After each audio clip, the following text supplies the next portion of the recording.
नमस्कार, मैं डॉली। आप देख रहे हैं जनतंत्र ज्योति। मुजफ्फरपुर पुलिस को वाहन जांच के दौरान एक बड़ी कामयाबी हाथ लगी है, जहां कई थानों की पुलिस के लिए सरदर्द बना शार्प शूटर गोविंद शर्मा को विदेशी पिस्टल और कई कारतूस के साथ गिरफ्तार किया गया है।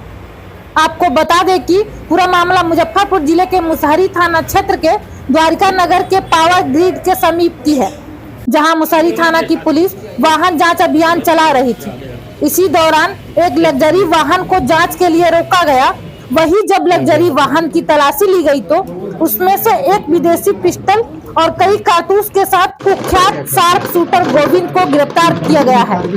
वहीं पूरे मामले की जानकारी प्रेस वार्ता कर देते हुए ग्रामीण एसपी विद्यासागर ने बताया कि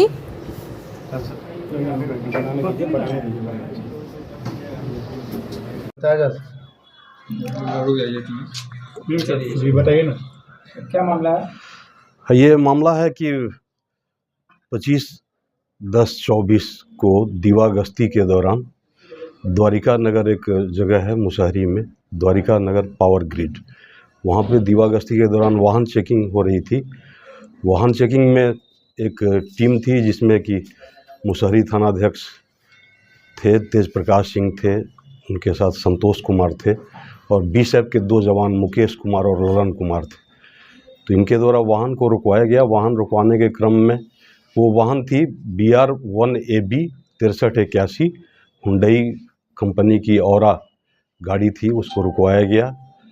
तो रुकवाने के क्रम में जैसे ही वो चेकिंग वगैरह हुई तो उसमें चेकिंग के दौरान ही ये वहाँ से भागना शुरू किए। भागने के क्रम में बीएसएफ के जवान और बाकी लोगों ने उनको अपने गिरफ्त में लिया। गिरफ्त में लेने के बाद से जब तलाशी ली गई तो तलाशी के दौरान देखिए एक पिस्टल बरामद हुआ, साथ में बहुत सारा कारतूस भी बरामद हुआ और दो जो मैगजीन होता है पिस्टल का, ये बरामद हुआ। फिर लोगों के द्वारा पूछताछ के क्रम में या जो हमारे लोग पूछताछ किए तो पता चला कि ये तो एकदम शातिर अपराधी गोविंद कुमार शर्मा, पिता प्रमोद कुमार शर्मा, गजपति गांव के, जो मनियारी अंतर्गत है। और इन पर पूर्व में बहुत सारे केसेज हैं, नगर थाना में, फिर मनियारी में, मिठनपुरा में, सरैया में, ये ब्रह्मपुरा थाना में।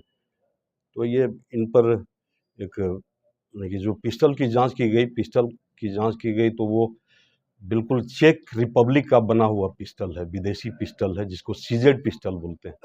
और ये बहुत कि कारगर ऑटोमेटिक ये पिस्टल होता है और 9mm का इसमें कारतूस लगता है। तो 9mm का करीब 74 कारतूस। और जो ग्लॉक नहीं, इसको सीजेड पिस्टल कहते हैं, जो कि बहुत इसका 10 लाख से ऊपर इसका प्राइस, जैसा कि अंतर्राष्ट्रीय मूल्य होता है, चेक रिपब्लिक का बना हुआ। और इनके साथ एक और व्यक्ति पकड़ा गया जो नीतीश कुमार है, जो गाड़ी ड्राइविंग कर रहा था। पूछताछ के क्रम में उससे भी पूछताछ की गई। उसने कहा कि मेरी गाड़ी को किसी के थ्रू, यानी कि एक नहीं होता है जो ओला रजिस्टर्ड करता है, उसके थ्रू इसको भाड़े पर लिया गया था। इसकी भी जांच पड़ताल हो रही है कि आखिर इसके मालिक कौन हैं, उनकी संलिप्तता क्या है। तो इस बिंदु पर भी हम लोग गहराई से जांच कर रहे हैं। लेकिन देखने वाली बात यह है कि जो पिस्टल है वो बिल्कुल आश्चर्यजनक, पहले से भी इन पर, जैसा कि आप लोगों को ही पता होगा कि बहुत नामी गिरामी लोगों की भी हत्या में इनका हाथ रहा है। और योजना क्या थी सर? हाँ, योजना के बारे में अभी जैसा कि उन्होंने स्वीकार कर रहे हैं कि मैं पटना से ये जा रहे थे अपने घर को, और उसी लिए मैंने कि ड्राइवर से भी हम लोगों ने पूछताछ किया। गोली मिला है क्या? किसी आपराधिक घटना को अंजाम देने? देखिए, बिल्कुल मैंने कि कुछ भी कहा जा सकता है, जो कि ये स्वीकार नहीं कर रहे हैं, लेकिन ज़रूर किसी न किसी बहुत बड़े घटना को अंजाम देने के लिए ये निकले थे। और अक्सर हाँ ऐसा होता है कि जब ओला पर गाड़ी लिया जाता है या मैंने कि ऐसे व्यक्ति की गाड़ी ली जाती है तो ज़रूर कोई घटना कारित करने के लिए, जिससे कि होता है कि मेरा अपना आदमी भी नहीं फंसे और मैंने हम घटना कारित भी कर लें। पूर्व में भी जैसा कि आप लोग जानते ही होंगे कि 4 मर्डर हुआ था, जिसमें कि चक्रकोट मिला है टोटल जो गोली है। हाँ, ये 74 जिंदा कारतूस है। ये था कि दो मैगजीन भी साथ में मिला है, जिसमें कि गोलियां भरी हुई थी। एक तो लोडेड था और एक अलग से भी मैगजीन मिला है जिसमें कि 8 कारतूस उसमें भर के रखा हुआ था। आगे की कार्रवाई आगे की कार्रवाई इन पर यानी कि इनको गिरफ्तार कर ही लिए हैं हम लोग। इनको जेल भेजेंगे, आर्म्स एक्ट में जेल भेजेंगे। 268/24 मुसहरी का केस दर्ज कर लिया गया है, मुसहरी थाना कांड संख्या 268/24। इनको जेल भेजेंगे। अनुसंधान में और भी आगे अगर किन्हीं का इसमें आता है, ये अगर किसी योजना को ये अंजाम दे रहे थे तो उसका भी हम लोग अनुसंधान में लाएंगे और इनको कड़ी से कड़ी सज़ा दिलवाने का प्रयत्न करेंगे।